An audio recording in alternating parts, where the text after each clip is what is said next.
A city wall built entirely out of waste material has actually stood strong for 400 years without falling. Even the heavy cannons of the Japanese invaders couldn't do a single thing to it. Just how strong is its defense? If you break open the city wall, inside the structure, you'll find it densely packed with crisscrossed crucibles. These so-called crucibles were containers used in ancient times to melt iron ore. Made from fire-resistant clay, after being repeatedly fired at high temperatures, their structural strength is unbelievable. Actually surpasses that of ordinary stone blocks. However, after long-term expansion and contraction from heat, they inevitably develop tiny cracks.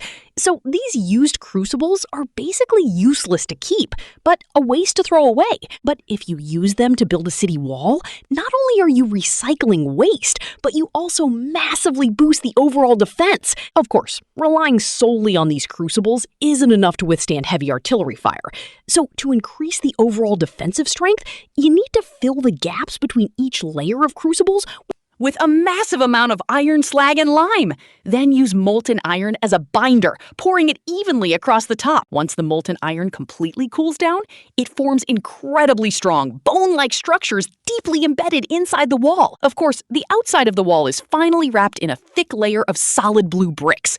This makes the overall toughness reach an absolutely terrifying level. It can even completely rival modern reinforced concrete. Congratulations, bro! However, while these crucibles are great for building the walls, they can't be used for the city gates. Since the city gates need to be opened and closed frequently over long periods, they had to be built using wooden structures. But in the face of modern artillery, these wooden gates couldn't withstand a single cannon blast. So to deal with enemies rushing into the city, you redesign the city streets into a maze-like T-shaped layout. Most of these T-intersections are dead ends. For the garrison soldiers who live in the city long-term, this design doesn't affect them at all. But for enemies unfamiliar with the terrain, this is the beginning of their nightmare, because they will quickly get lost due to the unfamiliar environment. Meanwhile, the defending soldiers can use the second-floor windows to unleash a crazy barrage of fire on the enemy. And you can even build an overhead walkway between two houses. This way, the defenders can shoot and scoot, giving the enemy no chance for close-quarters combat. Of course, besides the aerial suppression, you can also build on the side of the city gate another city gate.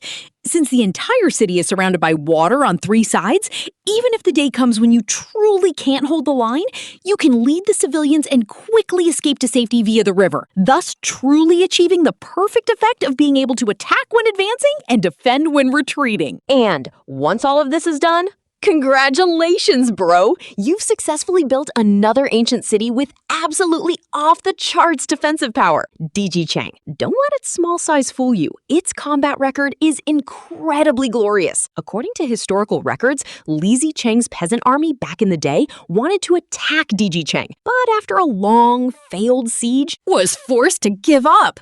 Then, in 1941, a massive force of Japanese troops surrounded DG Chang. They thought that with their advanced artillery, they could easily blast through DG Chang's defenses. Unexpectedly, when the shells hit the wall, they could only leave a shallow little dent. So, weighing the pros and cons, they had no choice but to give up. And through these repeated real battles, DG Chang forcibly carved out its own legendary reputation as an impregnable fortress of copper and iron.